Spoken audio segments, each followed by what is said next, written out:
நீங்கள் பார்த்து கொண்டிருப்பது உங்கள் ஜாஷுவா டிவி. சகல ஜனங்களுக்கும் நற்செய்தி.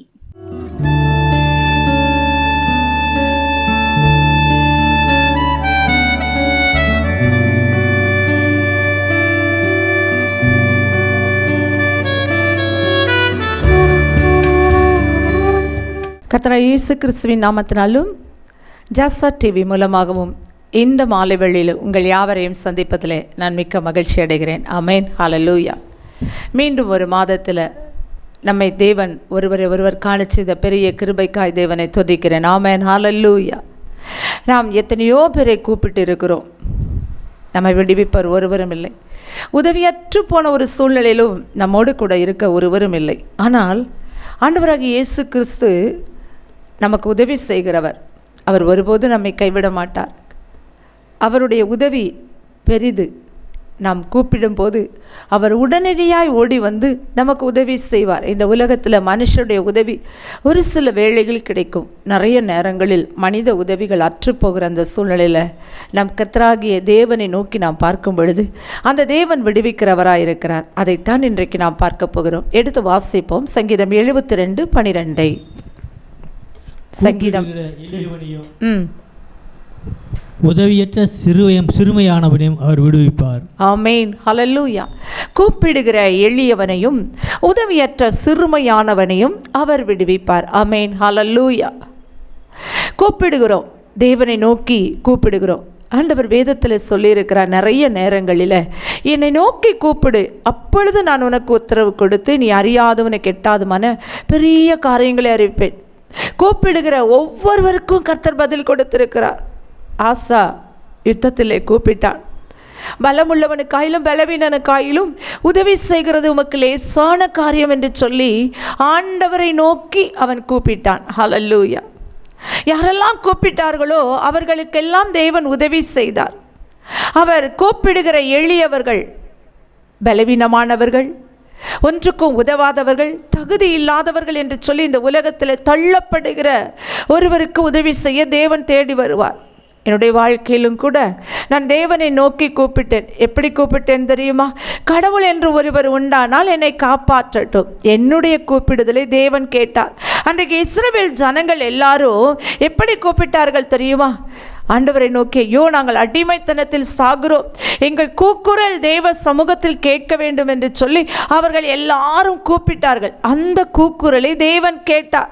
இஸ்ரவேலின் கதறுதலை கர்த்தர் கேட்டார். ஹல்லேலூயா. தேவன் ஒருபோதும் கூப்பிடும் பொழுது காது கேட்காதவர் போல போகிற தேவன் அல்ல, நம்மை விட்டு கடந்து போகிற தேவனும் அல்ல. தாவீது வாழ்க்கையில் அநேக முறை தேவனை நோக்கி கூப்பிடுகிறான். சொல்கிறான், மானானது நீரோடைகளை வாஞ்சித்து கதறுவது போல தேவனே என் ஆத்துமாவை வாஞ்சித்து கதறுகிறது. அவனுடைய வாழ்க்கையில் தேவனை நோக்கி கூப்பிட்ட நேரங்கள் அதிகம். ஏனென்று சொன்னால் அவனுடைய வாழ்க்கையில் எல்லா சூழ்நிலைகளும் ஓடிக்கொண்டே இருந்தான். ஒரே ஒரு காரியம்தான் அவனுடைய வாழ்க்கையில் வந்தது. ஏன் தெரியுமா? அவன் ஓடுவதற்கு காரணம் அவன் மேல் சவுலுக்கு வந்த பொறாமை. அந்த பொறாமையின் நிமித்தம் அவன் என்ன செய்கிறான் என்று சொன்னால் ஓடிக்கொண்டே இருக்கிறான். அவன் ஜெயித்தான் கோலியாத்தை. பெண்கள் எல்லாரும் பாடினார்கள், சவுல் கொன்றது 1000, தாவீது கொன்றதோ 10,000 என்று சொல்லி.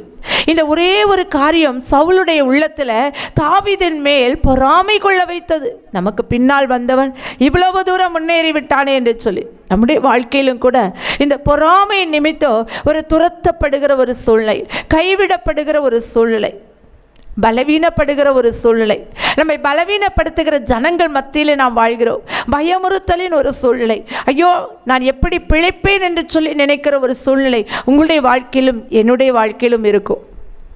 நிறைய நேரங்களில் நாம் முன்னேறுவது மற்றவர்களுக்கு பிடிக்காத ஒரு சூழ்நிலை இருக்கும். இப்படிப்பட்ட ஒரு சூழ்நிலையில் நாம் தேவனை நோக்கி கூப்பிடும்போது, ஆபத்து காலத்தில் என்னை நோக்கி கூப்பிடு, அப்பொழுது நான் உனக்கு மறு உத்தரவு அருளிச்சது மாத்திரமல்ல, அவர் வந்து நம்மை விடுவிப்பார். ஆமென், ஹல்லேலூயா. எனக்கு ஒரு ஆபத்து, நீங்கள் யாரையும் கூப்பிடாதீர்கள், ஆண்டவரை நோக்கி கூப்பிடுங்கள்.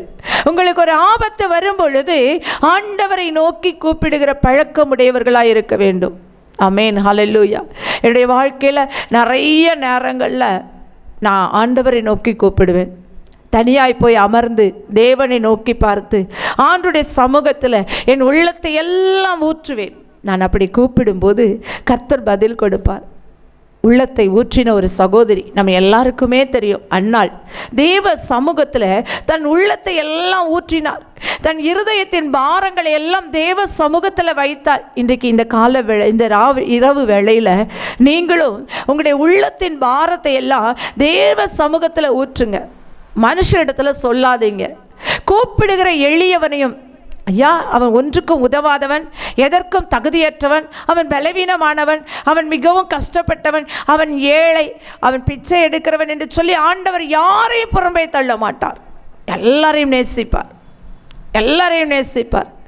அவர் பிச்சை எடுத்து கொண்டிருந்த 2 குருடர்களை தாவீதின் குமாரனே எனக்கு இறங்கும் என்று கூப்பிடும் பொழுது இறங்கி வந்து பதில் கொடுத்தார். என்ன செய்தார் தெரியுமா? அவர்களுடைய கண்களை பார்வையடைய செய்தார். இன்றைக்கு நம்முடைய கண்களையும் தேவன் திறந்திருக்கிறார். அவரை நோக்கி கூப்பிட வேண்டும். நாம் எளியவர்கள், நாம் நம்முடைய சத்தத்தை தேவன் கேட்பாரா? நம்முடைய கூப்பிடுதலுக்கு இயேசு பதில் கொடுப்பாரா? அவர் ஆள் பார்த்து பேசுவார் என்று சொல்லி நீங்கள் நினைக்க வேண்டாம். என்னென்று சொன்னால் வசனம் சொல்கிறது, தேவன் பட்சபாதம் இல்லாதவர். அவர் யாரையும் புறம்பே தள்ளாத தேவன். அவர் யாரையும் அற்பமாக எண்ணாத தேவன். எல்லாரையும் நேசிக்கிறார். தமது சாயலாகவும் தமது ரூபத்தின்படியும் அவர் மனுஷனை உண்டாக்கினபடியால் அந்த மனுஷர்களை அவர் நேசித்து அவர் அருகில் வந்து நம்முடைய வேண்டுதல் என்ன என்று கேட்கிறார்.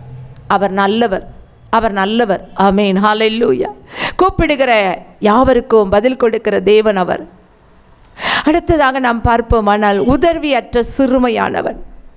உதவியற்ற சிறுமையானவர்கள் வாழ்க்கையில் கசப்பின் ஓரத்திற்கே வந்த அநேகர் உண்டு. இந்த செய்தியை பார்க்கிற நீங்களும் கூட உதவியற்ற ஒரு சூழ்நிலையில் நான் சிறுமைப்படுத்தப்படுகிறேன். என்னோடு பிறந்தவர்கள் நிறைய, என் கணவரோடு பிறந்தவர்களும் நிறைய பேர், எனக்கு உறவுக்காரர்கள் என்று சொல்லி அநேகர் உண்டு. நான் வாழ்ந்திருந்த போது என் வீட்டிற்கு வந்தவர்கள் அநேகர். இன்றைக்கோ என்னிடத்துல ஒன்றுமில்லை என்று சொல்லி என்னை புறம்பே தள்ளிவிட்டார்கள். ஒரு உதவியற்ற ஒரு சூழ்நிலை. ஆறுதல் சொல்லக்கூட ஒருவரும் இல்லை. அதற்கு கூட நான் உதவியை எதிர்பார்க்கிறேன். எனக்கு யாராவது அதை ஆறுதல் சொல்ல மாட்டார்களா, என்னை தேற்ற மாட்டார்களா என்று சொல்லி நான் சொல்கிறேன், தேற்றுகிற ஒரே ஒரு தெய்வம் நம்முடைய இயேசு மாத்திரம்தான். நம்மை தேற்றி ஆற்றுகிற தெய்வம் அவர் மாத்திரம்தான். தாய் உன்னை மறந்தாலும் நான் உன்னை மறப்பதில்லை என்று சொன்னார். ஒரு தாயை போல தேற்றுகிற ஒரு நல்ல தேவன் இந்த ராத்திரி வழி உங்கள் இல்லம் தேடி வந்திருக்கிறார், உங்களை தேடி வந்திருக்கிறார். அவர் சொல்கிறார், நான் உன்னை தேற்றுவேன், உதவியற்ற இந்த சூழ்நிலையில் நான் உனக்கு உதவி செய்வேன் என்று கர்த்தர் சொல்கிறார். ஆமென், ஹல்லேலூயா. ஆகார் நல்ல ஒரு உதாரணம் வேதத்தில் இருக்கிறது. அது உதாரணமாய் மாத்திரம் அல்ல, நாம் அதை பிடித்து ஜெபிக்கும் பொழுது, அந்த காரியத்தை முன்வைத்து ஜெபிக்கும் பொழுது கர்த்தர் நமக்கும் உதவி செய்வார். பிள்ளை சாகிறதை நான் பார்க்க மாட்டேன். பிள்ளை தாகத்தால் அழுகிறது. வனாந்திரத்தில் தண்ணீர் எங்கே உண்டு? கொண்டு வந்த தண்ணீரும் தீர்ந்து விட்டது. இனி தண்ணீர் இல்லை. நான் எங்கே போவேன்? யாரிடத்தில் போவேன்?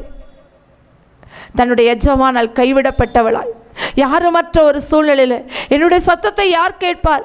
நான் ஒரு எகிப்திய ஸ்திரீ, அடிமை பெண் என்று சொல்லி பிள்ளை சாகிறதை நான் பார்க்க மாட்டேன் என்று சொல்லி தூரத்தில் போய் பிள்ளை அழுகுரலை கேட்டு கொண்டிருந்தாள் ஆகார். அந்த ஆகாரை பார்த்து, ஆகாரே என்று சொல்லி ஆண்டவர் அழைத்தார். அவள் தேவனிடத்தில் என் பிள்ளை சாகிறதை நான் பார்க்க முடியாது என்று சொன்னபோது கர்த்தர் அவளோடு கூட பேசினார். என்னை காண்கிறவரை நான் காண்கிறேன் என்று சொல்லி அவருக்கு பேரிடச் செய்தார். ஹல்லேலூயா. பிள்ளையின் அருகிலே துறவை உண்டு பண்ணி பிள்ளைக்கு தாகம் தீர்த்தார்.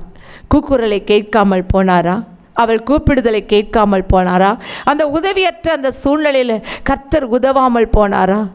கர்த்தர் நிச்சயமாகவே உதவி செய்வார். வேதத்தில் அநேக காரியங்கள் உண்டு. அதை ஒரு கதை என்று நினைக்காதபடி என்னுடைய வாழ்க்கையிலும் இந்த வேதத்தில் சொல்லப்பட்ட அதிசயங்கள் நடக்கும் என்று சொல்லி நாம் நினைக்க வேண்டும். ஒரு ஊழியக்காரன், அதிகமான கடன், அவன் மரித்து போகிறான். வேதத்தில் இந்த காரியத்தை நாம் பார்க்கிறோம் அல்லவா?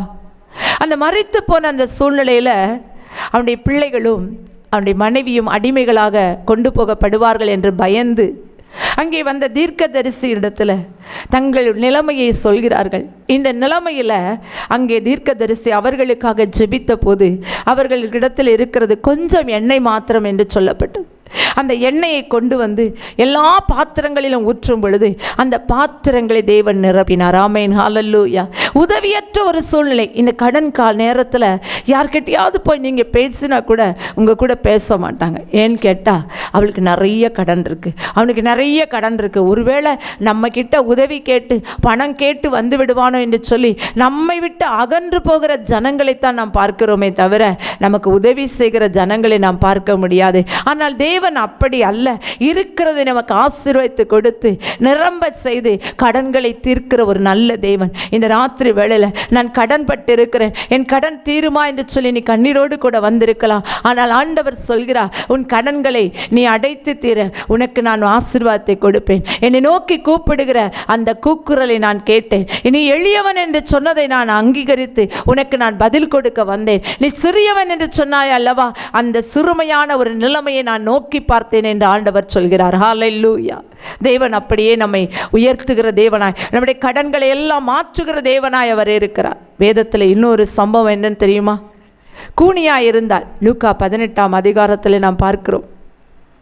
அவள் மிகவும் வெட்கப்பட்டு கொண்டே ஒவ்வொரு நாளும் நான் கூனி என்று சொல்லி அவள் மிகவும் கவலைப்பட்டு கொண்டிருந்தாள்.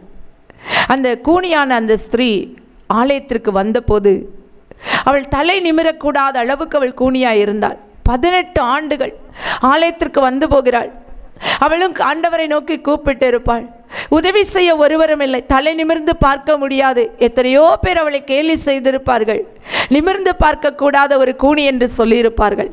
ஆனால் அவளை அழைக்கும் பொழுது கூட கூனி என்று தான் அழைத்திருப்பார்கள். அவள் பேர் என்னவா இருந்தாலும் அப்படி தானே அழைப்பார்கள். நிறைய பேர் இன்ட்ரோடியூஸ் பண்ணும்போது நம்மிடத்தில் இருக்கிற பலவீனத்தை சொல்லி தான் நம்மை அறிமுகப்படுத்துவார்கள். ஆனால் தேவன் அப்படி அல்ல. தேவன் அப்படி அல்ல. அவளுடைய பலவீனத்தை அவர் பார்த்தார். அவள் பலவீனத்தால் கட்டப்பட்டிருந்ததை அவர் கண்டார். அந்த பலவீனத்தின் ஆவியை அவர் துரத்தினார். 18 ஆண்டுகளாய் இந்த உலகத்தை நிமிர்ந்து பார்க்க முடியாத அந்த கூனியை நிமிர பண்ணினார். உதவியற்ற ஒரு சூழலில் கூப்பிட்டு நான் எளியவள், நான் சிறுமையானவள் என்று சொன்ன அந்த ஸ்திரீயை கர்த்தர் நிமிர்ந்து நிற்க பண்ணினார். இந்த ராத்திரி வேளையிலோ நானும் கூட நிமிர்ந்து நிற்க முடியாதபடி அநேக பிரச்சனைகளோடு கூட, அநேக வேதனைகளோடு கூட, அநேக கண்ணீரோடு கூட நான் இருக்கிறேன். எனக்கு தேவன் உதவி செய்வாரா? நிச்சயமாய் செய்வார். அவர் வெட்கப்படுத்துகிற தேவன் அல்ல. உங்களை நிமிர பண்ணுகிற ஒரு நல்ல தேவனை நாம் ஆராதிக்கிறோம். ஆமென், ஹல்லேலூயா.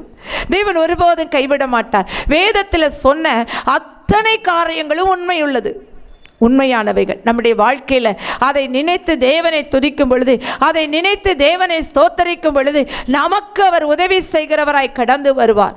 உதவி செய்கிற தேவன் இந்த ராத்திரி வேளையில் உங்கள் அருகில் நிற்கிறபடியால் அவரை நோக்கி நீங்கள் கூப்பிடுங்க. கூப்பிடுகிற எளியவனையும் உதவியற்ற சிறுமையானவனையும் அவர் ஒரு நாளும் தள்ளுவதில்லை. அவர்களை விடுவிக்கிற தேவன். அவர் கூப்பிட்ட, அவரை நோக்கி பார்த்த சிறுமையானவர்கள், உதவியற்றவர்களை அவர் சொஸ்தமாக்கி அவர்களை விடுவித்தார். பாருங்க, அந்த கூனி ஆன ஸ்திரீயை கர்த்தர் விடுவித்தார், நிமிர பண்ணினார். அவர் ஒருபோது அவர்களை கைவிடவில்லை. தேவன் நல்லவராகவே இருக்கிறார். வேதத்தில் நிறைய இடங்களில் பார்த்தால் அவர் தள்ளப்பட்டவர்களையும் நொறுக்கப்பட்டவர்களையும் எல்லாராலும் கைவிடப்பட்டவர்களையும் தான் சொஸ்தமாக்கினார். 12 ஆண்டுகள் உதிர போக்கினால் கஷ்டப்பட்டால் ஒரு ஸ்திரீ. கூட்டத்தில் இயேசு வருகிறார் என்று கேள்விப்பட்டார். இந்த கூட்டத்தில் அவரை போய் நான் எப்படி சந்திப்பேன்? அவரை எப்படியாவது சந்தித்து நான் சுகம் பெற வேண்டும். எல்லாரும் என்னை கைவிட்டு விட்டார்கள். எனக்கு இனி உதவி செய்ய ஒருவரும் இல்லை.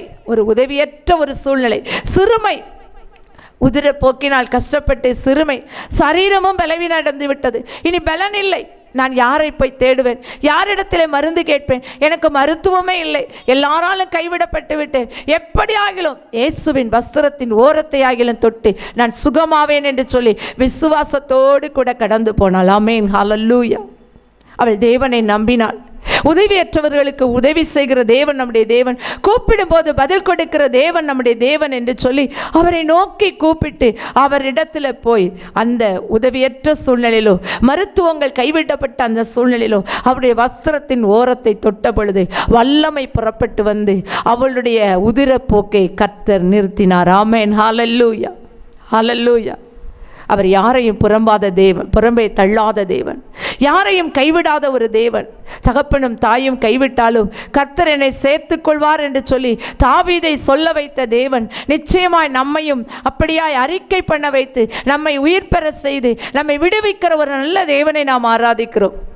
ஒருவேளை நீங்கள் அந்த ஸ்திரீயைப் போல 12 ஆண்டுகளாய் பாடுகளின் மத்தியிலும் எல்லாராலும் கைவிடப்பட்ட ஒரு சூழலில் இனி எனக்கு விடுவிக்க ஒருவரும் இல்லை, எந்த மருத்துவம் இல்லை, மருந்துகள் எல்லாம் என்னை கைவிட்டு விட்டன, ஆனால் விடுவிப்பார் யார் என்று சொல்லி இந்த வேளையில் நீங்கள் இந்த செய்தியை கேட்பீர்களானால் கர்த்தர் உங்களை விடுவிக்க வல்லவர். கூப்பிடுகிற எளியவனையும் உதவியற்ற சிறுமையானவனையும் அவர் விடுவிப்பார். ஆமென், ஹல்லேலூயா. இந்த இரவு வேளையில் அவர் விடுவிக்கிற நல்ல தேவனாய் நம் மத்தியிலே கடந்து வந்திருக்கிறார். ஆமென், ஹல்லேலூயா. அதோடு மாத்திரம் அல்ல, தேவன் பெரிய பெரிய காரியங்களை செய்கிறவர். சீசர்கள் எல்லாரும் படகிலே போகும் பொழுது நாங்கள் கடலில் அமிழ்ந்து போவோம். காற்று அடித்தது, கடல் பொங்கியது, படகு அமிழ்ந்து விடுவது போல அது அப்படியே தண்ணீரால் நிரப்பப்பட்டது. இந்த சூழ்நிலையில் படகின் பின்னணியத்தில் இயேசு தூங்கி கொண்டிருந்தார். ஐயரே, நாங்கள் மடிந்து போகிறோம், உமக்கு கவலை இல்லையா என்று சொல்லி சீசர்கள் அவரை நோக்கி கூப்பிட்டார்கள். உதவி கிடையாது. ஏனென்று சொன்னால் ஒருவேளை இந்த கடல் தண்ணீர் எல்லாம் அந்த படவை இன்னும் நிரப்புமானால் படகு அமிழ்ந்து விடும். இந்த சூழ்நிலையில் தான் அந்த படவில் இருந்த இயேசுவை அவர்கள் கூப்பிட்டார்கள். கூப்பிட்டவுடன் இயேசு என்ன செய்தார் தெரியுமா? முதலாவது காற்றையும் கடலையும் அதட்டினார். ஆமென், ஹல்லேலூயா. இந்த ராத்திரி வேளையில் உங்களுடைய பிரச்சனைகள் இப்படிப்பட்டதாக இருக்கலாம். கொந்தளிக்கிற பிரச்சனை, யாரும் உதவிக்கு இல்லை, இயேசுவை தவிர, கர்த்தரை தவிர எனக்கு உதவி செய்ய ஒருவரும் இல்லை என்று சொல்லி நீங்கள் அவர்களை கூப்பிடுவீர்கள். ஆனால் கர்த்தர் உங்களுக்கு பதில் கொடுப்பார், உதவி செய்வார், விடுவிப்பார். உதவியற்ற ஒரு சூழ்நிலை. இந்த படகை யார் அந்த கடலின் ஆழத்திலிருந்து தப்புவிக்க முடியும்? ஒருவராலும் முடியாது. அதனால தான் அவன் கூப்பிடும் பொழுது கர்த்தர் வந்து காற்றையும் கடலையும் அதட்டினார். காற்றும் கடலும் அமைதலாயிற்று. கர்த்தர் அவர்களை அந்த அக்கறைக்கு கொண்டு போனார். உங்களுடைய வாழ்க்கையிலும் நான் அக்கறைக்கு செல்ல முடியாதபடி என்னுடைய வாழ்க்கையில் நிறைய பிரச்சனைகள், என் வாழ்க்கையில் ஒரு நாளும் நான் சந்தோஷமாய் வாழ்ந்ததே கிடையாது என்று சொல்வீர்களானால் இன்றைக்கு கூப்பிடுங்கள் தேவனே, நான் எளியவனாக இருக்கிறேன், பலவீனனாக இருக்கிறேன், ஒன்றுக்கு உதவாதவனாக இருக்கிறேன், எனக்கு ஆண்டவர் உதவி செய்வாரா, எனக்கு என் கூக்குரலை கேட்பாரா என்று சொன்னால் நிச்சயமாய் கர்த்தர் கூக்குரலை கேட்கிறவர். கூப்பிடுகிற யாவருக்கும் அவர் சமீபமாக இருக்கிறார். தூரத்தில் இல்லைங்க, சமீபமாக இருக்கிறார். உண்மையாய் அவரை நோக்கி கூப்பிடுகிற யாவருக்கும் அவர் சமீபமாக இருக்கிறார். உண்மையாயனா எப்படின்னா, உண்மை தவிர எனக்கு யாருமே இல்லாண்டவர். இந்த உண்மை நமக்குள்ளாய் வருமானால் ஆண்டவர் என்னை விடுவிப்பார், அவரை தவிர எனக்கு விடுவிக்க ஒருவரும் இல்லை என்று சொல்லி அவருடைய சமூகத்தில் நாம் கடந்து வருவோமானால் கர்த்தர் நம்மை விடுவிக்க வல்லவர். ஒருவேளை இந்த ராத்திரி வேளையில் என்னை விடுவிக்க ஒருவரும் இல்லை, என்னை நடத்த ஒருவரும் இல்லை, என்னை பார்க்க ஒருவரும் இல்லை, எனக்கு விசாரிக்க ஒருவரும் இல்லை, எனக்கு உதவி செய்ய ஒருவரும் இல்லை, என் சத்தத்துக்கு செவி கொடுக்க ஒருவரும் இல்லை என்று நீங்கள் சொல்வீர்களானால் கர்த்தர் உங்கள் அருகில் வந்திருக்கிறார், உங்கள் சமீபத்தில் இருக்கிறார். அவர் கூப்பிடுகிற யாவருக்கும் பதில் கொடுக்கிற தேவன். உங்களுக்கு ஒன்று தெரியுமா? கூப்பிடுகிற காக்கை குஞ்சுக்கும் அவர் ஆகாரம் கொடுக்கிற தேவன். காக்கா தன் கூப்பிட்டு கொண்டே இருக்கிறது என்று சொல்லி நீங்கள் நினைக்கிறீங்க. அது ஆண்டவரை நோக்கி, எனக்கு இறை இல்லை, எனக்கு இந்த நாளில் போஜனம் இல்லை ஆண்டவரே என்று சொல்லி அதை கூப்பிடுகிறது. அந்த காக்கை குஞ்சுக்கும் கர்த்தர் பிழை போட்டுகிறார். அப்பேற்பட்ட தேவன் தம்முடைய சாயலாய் தமது ரூபமாய் படைத்த நமக்கு உதவி செய்வது அதிக நிச்சயம் அல்லவா? தாவீதுக்கு எல்லா சூழ்நிலைகளிலும் கர்த்தர் உதவி செய்தால், அதனால் தான் அவன் சொல்கிறான், கூப்பிடுகிற எளியவனையும் உதவியற்ற சிறுமையானவனையும் அவர் விடுவிப்பார் என்று சொல்லி. அந்த விசுவாசத்தோடு கூட இந்த ராத்திரி வேளையில் நம் தேவனை நோக்கி பார்ப்போமா? ஒருவேளை என்னுடைய வாழ்க்கையில் கடன் பிரச்சனை, வியாதி, தீராத வியாதி, யாரும் என்னை சுகமாக்க முடியாது, நான் வெட்கப்பட்டு போகிற சூழ்நிலை எதுவாக இருந்தால், உபத்திரவத்தின் மத்தியில், போராட்டத்தின் மத்தியில், கண்ணீரின் மத்தியில், எப்பேற்பட்ட சூழ்நிலையிலும் நீங்கள் ஆண்டவரை நோக்கி இந்த இரவு வேளையில் பாருங்கள், அவரை நோக்கி கூப்பிடுங்கள். எனக்கு உதவி செய்வார் ஒருவரும் இல்லை என்று சொல்லி அர்ப்பணியுங்கள். கர்த்தர் உங்களுக்கு உதவி செய்வார். ஜெபிப்போமா? ஆண்டவரே, நாங்கள் உம்மை நோக்கி பார்க்கிறோம். ஆண்டவரே, இந்த இரவு வேளையில் யாரெல்லாம் உடைய சமூகத்தில் கண்ணீரோடு கூட ஜெபிக்கிறார்களோ அத்தனை பேரையும் விடுதலையாக்கும். ஆண்டவரே, இந்த செய்தியை கேட்ட ஒவ்வொருவர் மேலும் ஆண்டவருடைய கரம் இறங்கட்டும். இயேசுவின் இயேசுவின் நாமத்தினால் ஆண்டவரே உம்முடைய கரம் இறங்குவதற்காய் ஸ்தோத்திரம். உம்முடைய வல்லமையுள்ள கரம் ஆண்டவரே ஒவ்வொருவர் மேலே இறங்கட்டும். அநாந்தரத்தில் ஆகாரின் கூக்குரலை கேட்டீரையா, பிள்ளையின் அழுகையின் சத்தத்தை கேட்டீரையா, அதே போல் அன்னாளுடைய கதறலை கேட்டீரையா ஆண்டவரை. யாரையும் நீர் புறம்பை தள்ளலையா. உம்மை ஆண்டவரை ஸ்தோத்திர. உதவியற்ற சூழ்நிலையில் இனி எனக்கு யாரும் இல்லை என்று சொல்லி வந்த அந்த 12 ஆண்டுகள் பாடுள்ள ஸ்திரீயோ, 18 ஆண்டுகள் கூனியாக இருந்த அந்த ஸ்திரீயை நீ சுகமாக்கினது போல உம்முடைய பிள்ளைகளை நீ சுகமாக்கும் ஆண்டவரே. கடன் தொல்லையால் கஷ்டப்பட்டு கொண்டிருக்கிற பிள்ளைகளுக்கு கடனை மாற்றி ஆசீர்வாதத்தை கட்டளையிடும் ஆண்டவரே. ஏசப்பா, யார் யார் என்னென்ன பிரச்சனைகளோடு கஷ்டப்படுகிறார்களோ அத்தனை பிரச்சனைகளை நீக்கி நீர் விடுதலை ஆக்குவதற்காய் ஸ்தோத்திரம். பெரிய காரியங்களை செய்யும். ஒவ்வொருவரையும் ஆசீர்வதி. மீட்பர் இயேசுவின் நாமத்தில் நல்ல பிதாவே, ஆமேன் ஆமேன். இந்த செய்தியை கேட்ட உங்கள் யாவரையும் கர்த்தர் தாமே ஆசீர்வதிப்பாராக. ஆமேன் ஆமேன்.